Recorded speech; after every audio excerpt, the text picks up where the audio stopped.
Hey everyone, and welcome back to another video. So, Anthem has dominated the news cycle recently with its pretty funny release date chart and a bit of a lack of clarity on content and business model, as well as the ongoing situation with the demo. Well, now we actually know a lot more about the Endgame, and I have played so much more of the second demo period, having completed all of the available content on my preferred Javelin, and given the, response to my first impressions video, I think it does warrant another shot and a bit of an expansion on some of the other topics that we now know a lot more about. So we're going to start off with some meta topics, and the first issue is that of uncertainty. While we do know what the endgame content is going to be at launch, we don't really know a lot past that. Now, the same also goes for elements of the business model, such as to what degree they're going to lean into cosmetic microtransactions and the pricing. And overall, it means it's quite hard to recommend pre-purchasing or even purchasing Anthem at launch without really knowing this stuff, because this game has been pitched as a live service, and that does mean that EA and BioWare expect customers to understand that more is to come, and the fact that there is more to come is really a core of the value proposition of this game's base asking price. Without a solid handle on what their plans are for the live service, it is fundamentally hard to recommend. That said, they have said they have a whole team working on live service content, and that content is all going to be free. That's definitely quite good as compared to the Destiny 2 model, where you actually do end up spending quite a bit of money on their expansions. So yeah, there's uncertainty there that's a bit of a problem. There's also performance issues. Now look, I've got a 2080 Ti with updated drivers, and my performance has been quite bad. The consoles have really struggled, and if you want to learn more about that stuff, I'd recommend checking out Digital Foundry's excellent coverage. Now, while the launch build is going to be a newer build of the game, and they do claim that there will be better performance, it's hard to take their word on that. I can hardly remember a technically rocky beta or demo where the company involved has been correct when they said the launch version would run better. It almost never happens, so I'm very worried about that.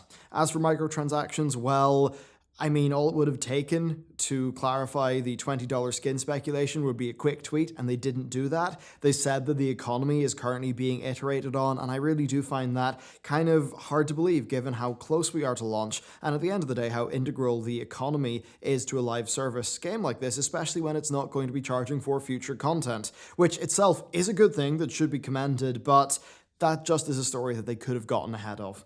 Now, the next topic is Endgame, and what the launch Endgame will be, because right now, based on what they've said, it seems to be quite sparse, comprising of 3 strongholds, one of which we've already played on the demo, then contracts, which are dailies, essentially, and then free play. Now, this is very worrying to me, especially because I have played one of these strongholds in the demo. Now, I had assumed when playing it first time that it would essentially be a low to mid-game dungeon, but we've now found out that it is 1/3 of the instanced PvE content of the endgame. Now, I'll talk about the stronghold itself later on, but suffice to say, that is a worryingly low amount of endgame content as compared to most other games. I don't know what Division 2 plans to ship with exactly, but as compared to Destiny 2, and especially to the free-to-play Warframe, it does seem to be a low amount of content.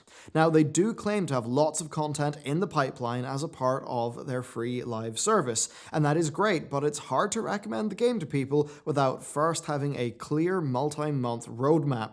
It's just, look, it doesn't seem dissimilar to Battlefield 5's Tides of War, but at least with Tides of War, they were quite upfront in advance what content would be there. So yeah, that's a worry as well. Now, the other element of replayability endgame is that the content is designed to be repeatable, with the game featuring multiple difficulty modes that increase the chances of getting rare loot and greatly increase the health and damage of enemies. Which is fine, but it's very overt as a loot treadmill, and it doesn't really seem to have the variety of the harder difficulties of other loot shooters, with the higher end gameplay seemingly coming from extremely hard to defeat numbers that need to be overcome through a group of, well thought out, javelins who are trying to, support each other and deal damage with the combo system, but maybe not through unique mechanics of the hardest difficulty.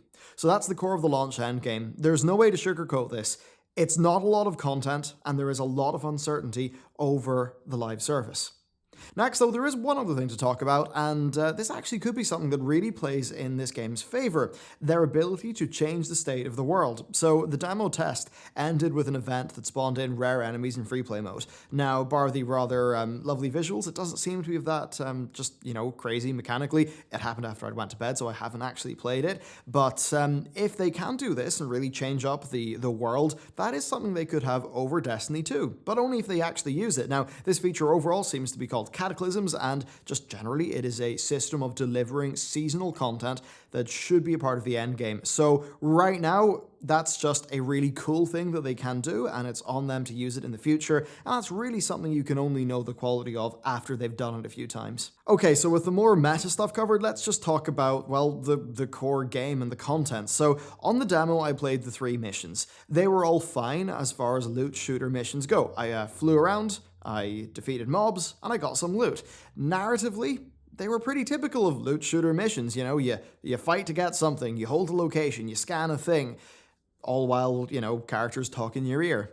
Now, that's totally fine as a loot shooter mission, but so far, there was nothing with the cinematic flair of a single-player campaign-style mission, both mechanically and in terms of the storytelling. So, the missions are there to support the loot shooter mechanics and progression, and therefore are quite enjoyable, but being a BioWare game, don't expect these to be in the same category as, say, a Mass Effect mission. So, that's the missions.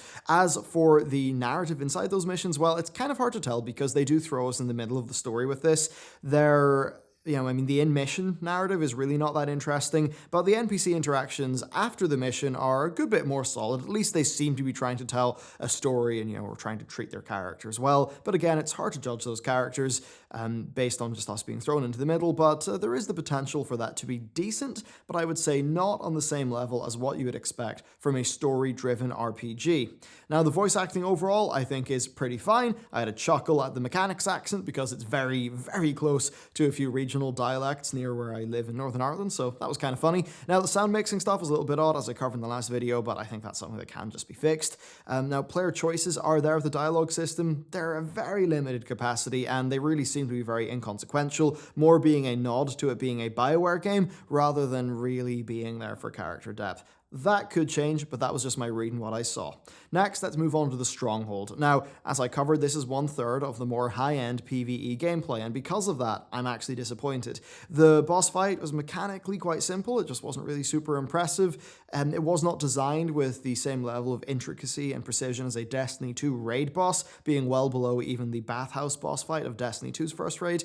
It really did feel like a more traditional RPG boss than what Destiny was trying to create, with Destiny's ones really feeling like kind of an incredible first-person shooter like conversion of a WoW boss fight. They're really beautiful. As for this though, it was okay. It was about the same tier as like your average boss from a Destiny 2 Strike, I would say.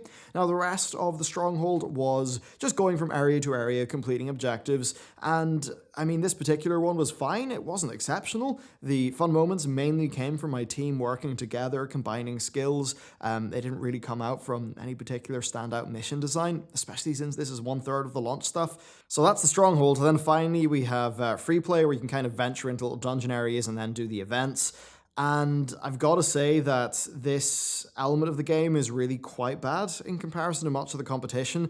The public events honestly feel like a Destiny patrol that comes with a mini-boss, i.e. it's just doing a few very simple objectives like collecting items and bringing them somewhere, but it just doesn't have the pacing and... I'd say the pacing and there's just a sort of frantic element that some of the Destiny public events have, especially because they have their triggerable heroic mode. It's just that, they basically feel like a little MMO mission with a side boss, whereas the Destiny ones actually did feel like more of an event. So I think that really is going to be something that they'll struggle with. Plus, in terms of uptime, so far it does seem to be quite low, but that definitely is something that could be tweaked very easily to be better in the launch version. And then the final thing for free play is that while it was admittedly a little bit weak, those cataclysms and those like world events, they could really spice it up quite a bit. Okay, next, gameplay. The gameplay is very different to other loot shooters, and I'm really glad that I've had more time to put into it, and from doing that, I think I have a lot more of a handle on what they're going for. So basically, this game is about using abilities. Using the abilities is really fun. Earning new ones is really fun. They feel really different to use from each other, they sound pretty great, they feel great to use, and the primer and combo system is quite fantastic, especially in team play scenarios. Abilities are the best part of the gameplay, and I think for players who enjoy that, it's really going to be great. However, gunplay does still exist, and that's actually unfortunate. I wish that they had no guns and maybe went in a very different design direction by having more javelin-specific abilities to take the place of guns. So the guns have, I would say, very weak sound design, they have very weak animations, they're all quite generic in terms of just their sound, style, weapon category. They've not done anything innovative with the guns, and it does just make me wonder, why not go full bore into the abilities? Now, the abilities are balanced to be really powerful, and that means that the guns can't really be that strong, and that leads to enemies feeling like bullet sponges, more so than in other loot shooters that I've played. Now, a little bit of a sponge, that is kind of needed in order to keep the numbers progression working, especially that feeling of fighting something you're a little bit too weak for, but then getting some more gear and, coming back later. But, due to the balance between abilities and guns, I think the downsides of this balancing act are emphasized, while the upsides are actually downplayed a little bit. Now, as for the enemy design, unfortunately that doesn't help either. Not everyone will like the weak point heavy gameplay of something like Destiny, but I think that, it, combined with the excellent sound design, VFX, and enemy variety, leads to deeply satisfying shooting. With Anthem, though, it just doesn't have that. Enemies are not that interesting to fight, with there being far less mechanical variety than seen in the Destiny 2 enemy lineup. You then deal with them not being that visually interesting, and I think many of the regular enemies just not really having satisfying animations or attack patterns, and this all combines to make the core of shooting an enemy not be that much fun. Now, using the spells, that's a different story. They're all great, and overall it just does prove to me how having loads of guns in this game actually might have been a mistake. Now, it also doesn't help that the guns are exactly what you would expect. I would rather that... what they did is they just translated real-world weapons over and scaled them up for a mech. I wish that they would instead integrate them into the mech suits, wrist cannons, hand cannons, stuff like that. I think it might have allowed for more interesting weapon designs and deeper javelin customization. So overall for me, I preferred the Storm and Interceptor javelins. I thought they were both really fun to use, they were both really satisfying, and just, tinkering with my spell loadouts and all that stuff was great. The abilities really are the pillar that this game is built on, and I think that having weapons take up so much space was a mistake. I mean, hey, imagine if in Iron Man, he just flew around with a large M16. That's kind of what they did here, and it's a missed opportunity. So overall, I'd say that the progression... Within the demo, to me, it was quite satisfying because I was really enjoying experimenting with the different abilities on my Storm. Whether that will last, that has to be seen, but there definitely is the potential for that high-end sort of customization and, loadout gameplay of you and your party. I think that really could be strong in this game. And then from what I've seen, the visual customization is also really strong. There seem to be loads of tints. Now, personally, that's not a massive gameplay driver for me. It's not something I massively care about, but I think what is there for the people who like that should be really good. Of course, we will just need to wait and see how the microtransactions play into it. So there you go. Overall, I'd say Anthem is just fine. It undoubtedly does have strong points. It has a really well realized core fantasy that's carried by really enjoyable flying, really good movement, great abilities, but it's let down by weak gunplay. While this game does have a lot of room to grow being a live service, and it really seems like that's the intent, the uncertainty makes it hard to recommend right now. It seems like this is going to come out, honestly, being a pretty average game with a content problem. What I would expect is that if you were to wait a decent period of time, maybe 6 months, until, 6 months of live service content had came out, I think this game could be in a much better state, and I think a lot of their launch problems they'll probably be solved. So for that reason, it seems like Anthem is, I don't want to say dead on arrival or anything like that, but I think it is best waited on. If you're really interested in Anthem, I think probably go in, enjoy the campaign, but probably much like with the Destiny 2 players, don't go completely mad on the launch endgame, because you know what, it's probably not going to be great, but if Destiny 2 is anything to go by, in a year's time it could be in a far better state, just that unlike with Destiny 2, it would all be included in the free live service and you wouldn't have to pay for Forsaken. So that could actually be a strong point of this game into the future.